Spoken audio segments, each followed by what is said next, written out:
Bismillahirrahmanirrahim. Welcome everyone. Today is the fourth lecture of our course and it is the first lecture on Node.js. We will see the introduction of Node.js and its modules. So let's start. The roadmap map of today's lecture will be we will see what the mean stack is, how it works. Then we will go to the basic concepts of Node.js, how to achieve concurrency, how it works with the event loop and event emitters. Then we will see the non-blocking IO in it. Then we will see how Node.js is performing in the real world. Then we will see the modules of Node.js on which it works. Then we will see the npm, its repository, and then we will see how we will install Node.js on our system, and then we will start coding with our Node.js. So basically I will divide my lecture into three parts. The first part will cover the Node.js basics. The second part will cover the modules and npm and installation. The third part will go through the hands-on practice of Node.js. So first of all, what is a mean stack application? In a main stack application, a user requests to the front end application, that is our Angular application. In this Angular application, the request will be forwarded to a REST API, which will be created using Express and Node.js. And on this application, it will be connected to our MongoDB server. So alternatively, the user will request anything on the client application. The client application will send a request with a JSON value to our server on an Express server node. And on this server, it will manipulate the database. It will get the information from the database. It will also be in the form of JSON.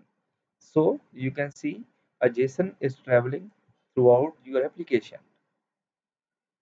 We have in this structure we have a server end which consists of Express, Node, and MongoDB. That is a totally separate application than your front end application. In Mainstack case, our front end application is in Angular. In MERN Stack, our front end application is in React. So it is all a collection of JavaScript based technologies used to develop a web application. So today we are starting the server side. We will start building our web server that will be alternatively connected to a MongoDB server. Then we will go to our Express framework with which we will create the REST API, our REST server. Then we will go to the front end. We will learn the Angular part and the React part also. So let's start with Node.js. Actually, Node.js is a JavaScript runtime environment running Google Chrome's V8 engine, a server-side solution for JavaScript. It is actually the same JavaScript which you are using on a client end, but it is a server-side solution for with the JS framework. It compiles the JS and runs really fast. You will run the Node server on over a command line.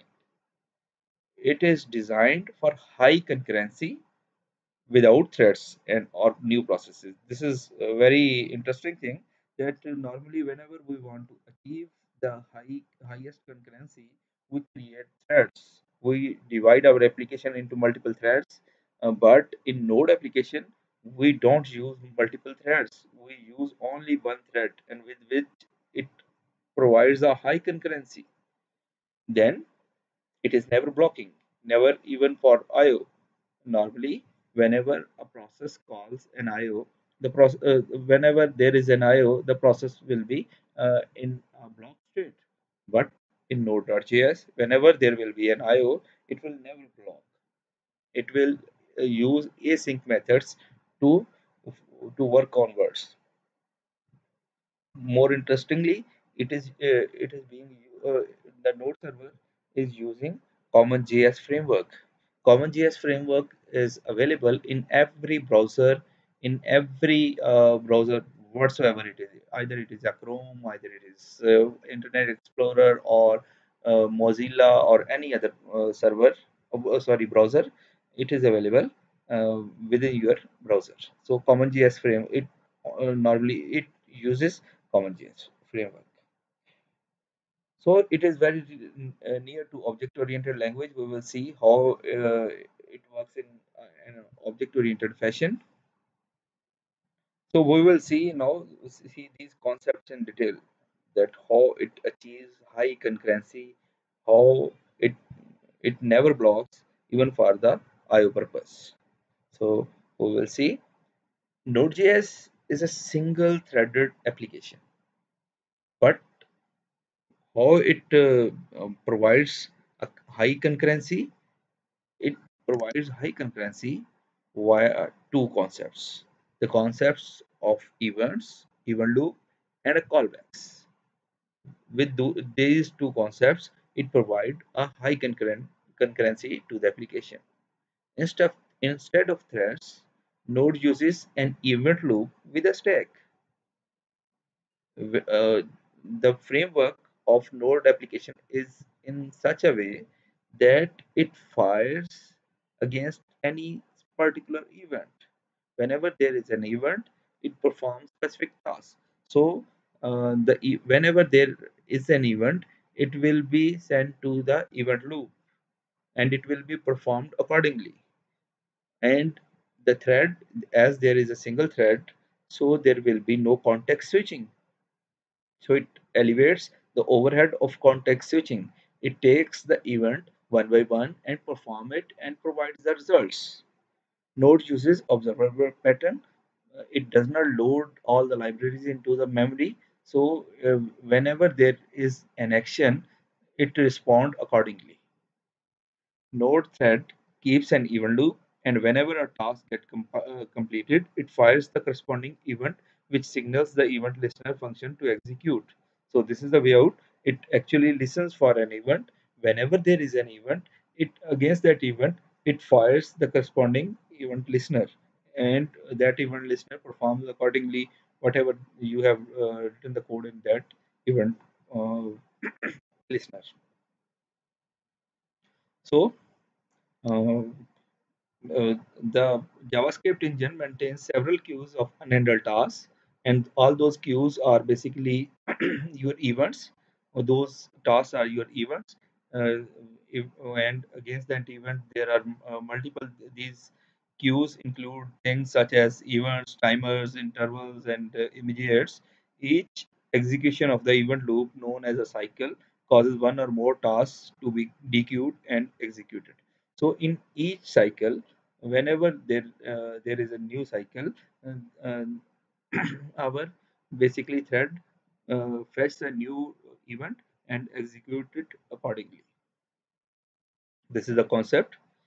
Event emitter are the things which emits the event, and whenever there will be any event, that event will be gone into an event loop, and basically into a system where our thread calls events one by one and perform accordingly. These are the event handlers. So whenever there is an event, it will be in a queue, and whenever that event gets the event loop, gets the thread, it performs whatever written into its event handler. This is another example where index.html comes in a stack, unwinds, and event loop goes to sleep, file loaded from the disk and is sent to the client. So this is basically the event loop with which it is piling up the things, and with whenever there is any activity performed, it will basically remove that activity. It will dequeue that activity. How basically, if you see, um, every IO has a cost. Whenever there is an IO, the function will be stopped from execution. For example, there is an IO where you have to read a variable x. If that x variable is in L1 cache, then there will be a three-way cycle of your CPU to access that information. If same x variable is in L2 cache, then there will be 14 cycle wastage. If that x variable is in your RAM, then you have wasted 250 cycles of your processor, and so on. And if you say there is basically an issue and page fault occurs, the variable is not loaded into a RAM, but it was actually in a page which was on your virtual desk. So whenever you have to access, you have to waste so much cycles. And if you have to access some information from the network, network means you have to access the information from the database. That means you are wasting so many cycles. In this case, each IO comes with a huge cost. And in a synchronous mechanism, whenever there is an IO, the processor will waste so many cycles to access that information. But in node application, it does not stop the IO process. It attaches callback function with every IO and start performing ahead of this. So the wastage of cycle have been minimized through the concept of callback and non-blocking IO. We will see this is another example of event loop. Here you can see there is a stack, there is a heap, and web API. Whenever there is a click, there is an event on done, on load, on click. Against it, it performs some specific tasks, and that will go to the event loop, and it will perform accordingly. So as these tasks execute, they can add more tasks to the internal queues. Each cycle is made up of small steps known as the ticks. An example of tick would be the act of accessing an item from a timer queue. So you can say basically a complete cycle can have multiple steps, can have smaller steps. Those are called the ticks. They are asynchronous function calls to maintain concurrency.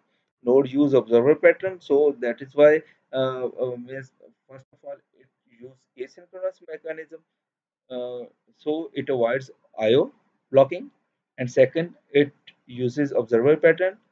It also avoids overloading of functions into the memory. It also listen to the function which actually fires up. Node threads keeps an event loop, and whenever a task gets completed, it fires the corresponding emit, which signals to the event listener function to work. What are the event emitters? Many objects in a node application emits events. For example, a server emits an event each time a peer connection to it. For example, a server is listening whenever a client sends a request to the server. For example, localhost colon 3000 slash abc. So a user wants to connect to the server. That is a connection request. For that connection request, it fires the corresponding event. Same, if I want to read some file from the server, it will emits a specific event against that file reading function. So each time a peer connection connect to it, and fs.read stream emits an event when the file is opened. For example, whenever the file will be open for reading, there will be an event. Whenever we will fetch the data from the file, that will be an event. Whenever there is an end of file, that is an event. So for each event, we can write the corresponding event listener. In the browser, an event could be a mouse click or a key press. So these are all the types of events. And event emitters are the things just like a server is an event emitter, browser is an event emitter. All objects which emits events are the instances of event emitter. Elsewhere in the code, subscriber can listen for these events and react to them. These subscribers you may have studied in your Java class or maybe a Python class. You write the event listeners for a specific event, and whenever that event fires up, the corresponding event listener will work, and whatever you have coded into that event listener, it will be executed and perform the activities accordingly. The next thing is event listening. There are basically three mechanisms to listen the event. One is the on function in Node.js. Second is the add listener, and third is the once. On and add listener do exactly the same thing. It listens the events continuously. Whenever we want to apply some listener on a specific event, we will apply on or add listener. There is no difference in it. We prefer on over add listener because it requires less characters. You can write uh, data dot on or dot add listener. So add listener has more number of characters to write. So better it will use to you will use the on method, which basically listens on a specific event. Once is not a continuous. It only listens one time, and on is a continuous listener. Like I want to create a web server which listens the client request, so I will use the dot on method. While if I want to listen something only once, like I want to take some input from the user and I want to take it only once, then I will use dot once. It means user will provide the information only one time. So once only invoke callback function one time and stop the listener.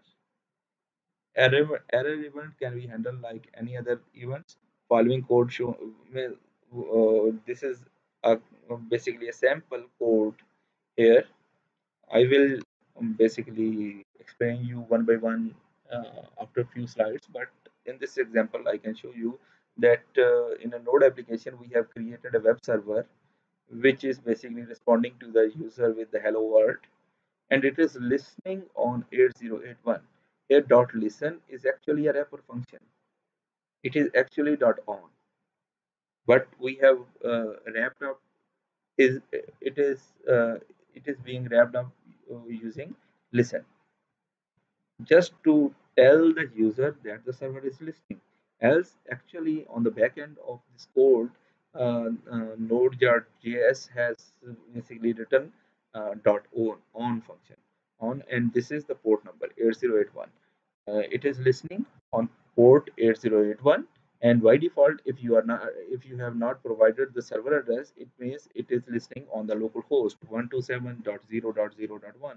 So we are providing the console.log server running at 127.0.0.1 colon 8081. So now by writing these four lines, what we have done, we have created a web server which is listening to the client request on port 8081, and whatever the request is, it is providing the feedback with the hello world. um, you can see these MIME types. Hopefully you know these MIME types. If you don't know, we can explain it in our QA session also. Threads and event loops. Event driven, these are two type of applications: thread based and event driven. So asynchronous event driven, what is the Node.js, and these are the other like your PHP or Java or other applications which are non-blocking, which are not asynchronous, etc. Actually, threads lock application request with listener worker threads. In it, only one thread which repeatedly fetches an event. It uses incoming request model while it uses the queue and process it. It is a multi-threaded server, might block the request, which might involve multiple events, manually saves states, and then goes on to process the next event. So there is no context switching at all. Use context switching, no contention or no context switching at all. Using multiple threading environment, where listener and worker threads are used frequently to take an incoming request. While in this asynchronous method, only the callbacks are the way out with which we can get the returning result, while our actual application will not stop and it will execute onwards after that I operation. So non-blocking IO, that means we don't block our application for IO purposes. Server do not do nothing but IO. Scripts waiting on IO requests degrade performance. So that is why whenever there is an IO, there will be low performance in other application. To avoid this blocking mechanism, Node.js has provided us make use of the event-driven nature of the JS by attaching callbacks to an IO request. Like for example, whenever a user want to read a file from the hard disk. Now, reading a file from the hard disk needs a lot of cycles of the processor. That means it is an IO process which takes lots of time. But in Node.js, it does not block the processor at that specific point. What it do? Actually calls the basically that file. It calls the file and the processor is released. Processor will start executing the next line. With that call, we will attach a callback function. Whenever the file will be read or there is an error, the corresponding callback function will return us either the error or the data which was written into the file. So with that way out, or that process is an automatic process with which we get the result from basically our IO process. So that is why event-driven nature of JS by attaching callbacks and IO scripts waiting on the IO waste no space because they get popped off the stack when their non-IO related code finishes executing. They return the result. This is an example. In this example, you can see what we have written. You have done that in your PHP course also. We have query. We have sent a query to our database, like static from etc. Vagara, vagara. And whenever there will be a result, after getting that result, this line will be executed only after when the result is available. That means the processor will be stopped here for the operation and it will wait for the query processing to finish. It cannot move on. That is the synchronous nature of the code. While in asynchronous method, in our JS method, we are querying to the database like static from m function. We are attaching a callback function with it, and it is working on while we the processor is not waiting for the result. It will just continue executing onward. So with this layout, and whenever there will be a result, we can manipulate that result into this function. Do something, whatever you want to provide the functionality to this output. So this is the layout with which a non-blocking mechanism works. Consistency, use of JS on both sides, client and server side, remove the need of context switching. Client side JS makes heavy use of the DOM, no access to the file and database. So our client application actually, which will be in Angular or whatever, or React or etc., that will be using a DOM. There will be no file access, there will be no database access. All the database access and file access will be on only on the server side. Client will request some information to the server, while server makes the connection to the database and or some file and will access that information, and the client will be sent back the information. Client has nothing to do the database with the database, or client application cannot access the database or cannot access the file system directly with any way out. What is the performance of Node.js? Node.js is fast as compared to our normal Apache server. You can see the statistics. It can handle the tons of concurrent requests.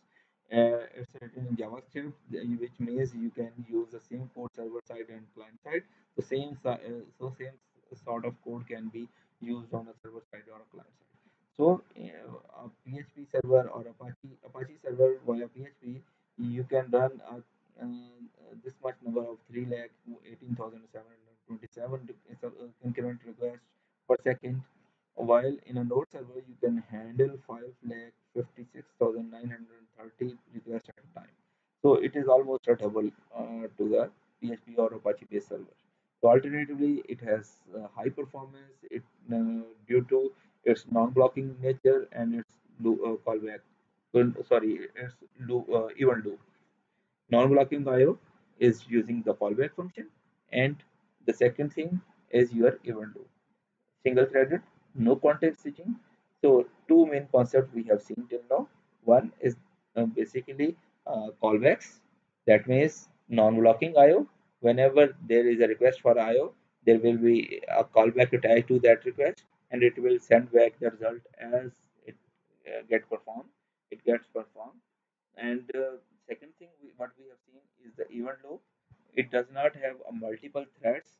It has only one thread, which basically stacks up the events, and it performs those events one by one using the event loop. So in the next part of this lecture, we will go through the modules of Node.js.